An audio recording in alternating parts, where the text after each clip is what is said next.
মেয়েরা সুরক্ষিত নয়, পড়াশোনার পাশাপাশি নিজেদের সুরক্ষার ব্যবস্থা নিজেদেরই করতে হবে, এমনটাই মনে করে মাধ্যমিকে নবম স্থান অধিকারী তানাজ সুলতানা। মাধ্যমিকে নবম হয়েছে জাঙ্গিপাড়া বালিকা বিদ্যালয়ের ছাত্রী তানাজ সুলতানা। সংখ্যালঘু মেয়েদের কাছে এখন অনুপ্রেরণা তানাজ। তার প্রাপ্ত নম্বর 687। 1 থেকে 10-এর মধ্যে লিস্টে থাকা মেধা তালিকায় সংখ্যালঘু ছাত্রী হিসেবে প্রথম তানাজ। ছোট থেকেই মেধাবী ছিল তানাজ। ভবিষ্যতে চিকিৎসক হতে চায় সে। তবে পাঠ্য বইয়ের পাশাপাশি গল্পের বই ও পড়তে ভালোবাসত তানাজ। পড়াশোনা ছাড়াও ক্যারাটে, যোগা এবং অঙ্কন তার প্রিয়। ক্যারাটে কেন? তানাজের সাফ জবাব, মেয়েরা সুরক্ষিত নয়, তাই নিজের সুরক্ষার জন্য নিজেদেরকেই প্রস্তুতি নিয়ে রাখতে হবে। মেয়ের ফলাফলে খুশি তার বাবা ও মা। পড়াশোনার জন্য মেয়েকে চাপ দেওয়া হয়নি কখনোই। মেয়ের সুরক্ষার প্রশ্নে মেয়েকেই সমর্থন মায়ের। কেমন লাগছে? অবশ্যই ভালো লাগছে। মানে একটা লং জার্নিতে প্রিপারেশন নিলাম, তারপর সেটার একটা ভালো ফল হবে, অবশ্যই একটা আলাদা একটা ফিলিংস আসছে। মানে পড়াশোনার কি কোনো বাধা ধরার নিয়ম ছিল?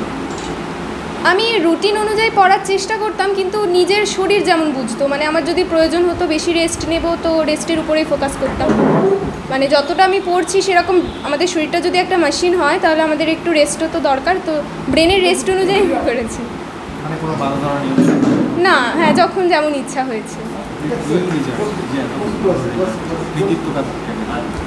দেখুন, কৃতিত্ব বলতে সবারই একটা কৃতিত্ব রয়েছে, জাঙ্গিপাড়াবাসীরই একটা কৃতিত্ব রয়েছে।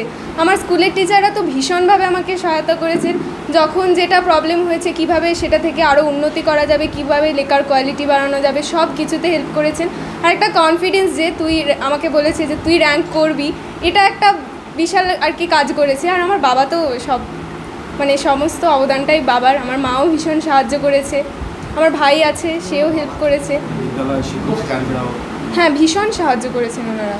মানে আমি নিয়মিত লেখা নিয়ে গিয়ে দেখাতাম, ওনারা চেক করে দিতেন। প্রাপ্ত নম্বর তো 87। তার মধ্যে কোন বিষয়ে কত সাবজেক্টে কী নাম্বার সেটা জানা যাচ্ছে? হ্যাঁ, দেখেছি। আমার ম্যাথ, ফিজিক্যাল সায়েন্সে 100 এসেছে, বেঙ্গলিতে 98, ইংলিশে 97, আর হিস্ট্রিতেও 97, জিওগ্রাফিতে সম্ভবত 97। কোথাও মনে হয় যে মানে এই রেজাল্টের কোথাও খান দিয়ে আছে, মানে কোনো সাবজেক্টে হয়তো আরও নাম্বার ভালো? আমি নিজের সেরাটুকুই দিয়েছিলাম, আমি সন্তুষ্টই। মানে এই নাম্বারই সন্তুষ্ট? হ্যাঁ। সেখানে একটা বিষয় উঠে আসছে, প্রায় 50-51 জনের প্রথম 10-এ নাম আছে। সেখানে আমরা লিস্টে আমরা দেখতে পাচ্ছি যে সংখ্যালঘুদের মধ্যে, মেয়েদের মধ্যে প্রথম। হ্যাঁ, মানে এই কমিটি, সংখ্যালঘু যে কমিটি, সেখানে তোমার নামটা প্রথম দেখাচ্ছে, তুমি নাকি প্রথম। কী এটাকে কী বলবো? দেখুন, আমাদের ধর্মে কিন্তু শিক্ষাকে অতি গুরুত্বই দেওয়া হয়েছে। আমরা এলেম বলি, তো ছেলে মেয়ে এরকম কোনো বাধা নেই যে ছেলেরা শিখতে পারবে মেয়েরা শিখতে পারবে না, এমনটা নেই। আমি নিজেও ক্যারাটে শিখি, আমার ভাইও শেখে। তো সেক্ষেত্রে হয়তো আমাদের কাজটা এখানে পিছিয়ে আছে, কিন্তু এমন কোনো নিয়ম নেই যে ধর্মের দিক থেকে তারা বাধা পাচ্ছে শিক্ষা চাইলে গ্রহণ করতে পারবে। শিক্ষা তো সবার জন্য। মানে মনে হয় বারবার উঠে আছে, পিছিয়ে আছে। সেখানে তুমি কি বার্তা দেবে? আমি সবাইকে বলবো অবশ্যই শিক্ষার আলোয় আলোকিত হতে, কারণ আমাদের ধর্মও বলছে জ্ঞানটুকু গ্রহণ করতে, জ্ঞানের পরিধি বাড়াতে। এই পড়াশোনা বাদেও মানে হবি কি ছিল? আমি ক্যারাটে, আবৃত্তি, ড্রয়িং শিখেছি। এখন আমি যোগা শুরু করেছি। আর এমনি আমার রবীন্দ্রনাথের গল্প, কবিতা, এগুলো বেশ ভালো লাগে। পড়াশোনা বাদে? হ্যাঁ। সময় ঘুরতে কোথাও যাওয়ার আছে? হ্যাঁ, ঘুরি, মানে মাঝে মধ্যে। হ্যাঁ, ভ্রমণ যখন যেমন সময় হয়, মানে এক্সাম হয়তো শেষ হলো, একটু ফ্রি আছি, ঘুরে আসলাম। কিংবা পাহাড় না সমুদ্র? এমনি এখনো অবধি পাহাড়ে আমার যাওয়া হয়নি, সমুদ্রেতেই যাওয়া হয়েছে। এখন তো বাড়িতে দেখলাম প্রচুর মানুষ আসছে, কেমন লাগছে হঠাৎ করে এই ধরনের একটা রেজাল্ট? সেটা প্রত্যাশা ছিলই হয়তো। হ্যাঁ, একটু তো ছিলই যে কিছু একটা করতে হবে। বাবা কতটা পাশে ছিলেন, বাবা মা? আমার বাবা মা দুজনেই মানে ভীষণভাবে সাহায্য করে গেছেন। আমার যখনই মানে মনে হয়েছে যে এই সাবজেক্টটা আমার একটু উইক হচ্ছে, আমি কিভাবে উন্নতি করব, আমার বাবার কাছে গেছি, আমাকে গাইডও করেছে, এক প্রকার থেরাপিস্টের মতো কাজ করেছে। যখন যেভাবে আমাকে দরকার হয়েছে সেভাবেই গাইড করেছে। আমার মাও ভীষণভাবে সাহায্য করেছে, মানে কোনো একটা হয়তো অসুবিধা হচ্ছে, বুঝতে পারছি না, মাও সেটা দেখিয়ে দিয়েছে। মানে সবার অবদানটুকুই আছে। আগামী দিনের লক্ষ্যটা? আমি নিট দেব। মানে কোন প্রফেশনে? ডাক্তারি? মানে তো ডাক্তারি। হ্যাঁ, মানে মেডিকেলে যাওয়ার জন্য প্রিপারেশন কি অলরেডি শুরু হয়ে গেছে, মানে পরীক্ষা পর থেকেই শুরু হয়ে গেছে?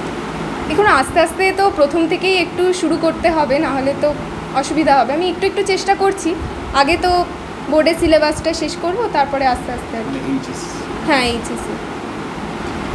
অবদান সমানভাবে তানাজের সফলতায়। আমার মিসেস 3:30টায় ওঠে, আমাদের যে রাতের একটা নামাজ তাহাজ্জুদ সেটা পড়ে, তারপর রাতে আরম্ভ করে আবার ফরজের নামাজ পড়ে, পড়ে সকলের ভাত বেড়ে রেখে 25 কিলোমিটার দূরে অফিসে যায় এবং ফিরে এসে আবার রান্না করে এবং ছেলেপুলেকে খাওয়ানো এবং বাড়ির যে টুকিটাকি কাজ সেটা করে। ওর অবদানটাও সমান।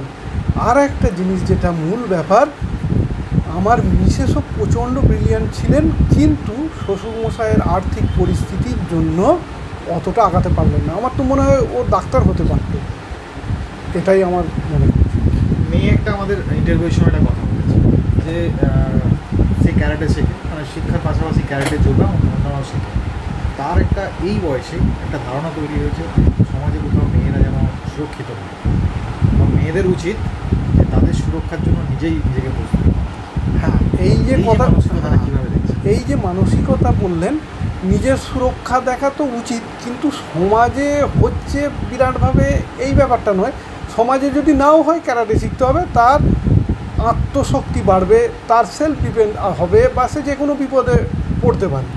আর ক্যারাটে শিখলে যেটা হয়, মনের স্ট্যামিনা অনেক বেশি হয়। তো আমার মনে হয় না যে বর্তমান যে বিভিন্ন ঘটছে তার জন্য না। অতীতে আমরা যদি দেখি, ইসলামিক শিক্ষায় যদি দেখা যায়, সালমা বিনতে রাদিয়াল্লাহু আনহা বলে একজন ছিলেন, তিনি প্রচণ্ডভাবে ধনুক চালাতে পারতেন। আরও আমাদের যদি ভারতীয় সংস্কৃতিতে দেখা যায়, মেরি কম 7বার বিশ্ব জিতেছেন, মানে হেভিওয়েট চ্যাম্পিয়নশিপ। তো সেক্ষেত্রে তো ওটা একটা শিক্ষার মধ্যে থাকা দরকার। জাঙ্গিপাড়ার মতো পরিবেশে আসতে পেরেছি বলে তাই তো আত্মসুরক্ষা তো বটেই, কিন্তু সমাজের জন্যই যে স্পেশাল ক্যারাটেটা শিখছি এমন কিছু ব্যাপার না। সমাজ ধরুন 2 দিন পর পরিবর্তন হয়ে গেল, তখন কি ক্যারাটে শিখবে না কেউ? মানে আত্মরক্ষার জন্য নিজের হ্যাঁ, আত্মরক্ষা তো নিশ্চয়ই শেখা উচিত, কারণ এটা আমাদের কোরআনেও আছে যে 3টে খেলা খেলতে হবে।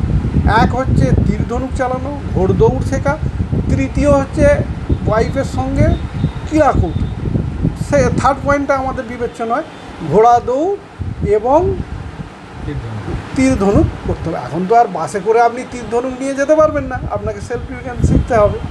ঘোড়ায় চড়তে পারবেন না, মোটরসাইকেল চাপবেন। আর ক্রীড়া কৌতুক যেটা স্ত্রীর সঙ্গে বলেছেন, ওটাও গ্রহণযোগ্য, কিন্তু এই ক্যারাটের প্রসঙ্গে এর ব্যাখ্যাটা আমি করতে চাই।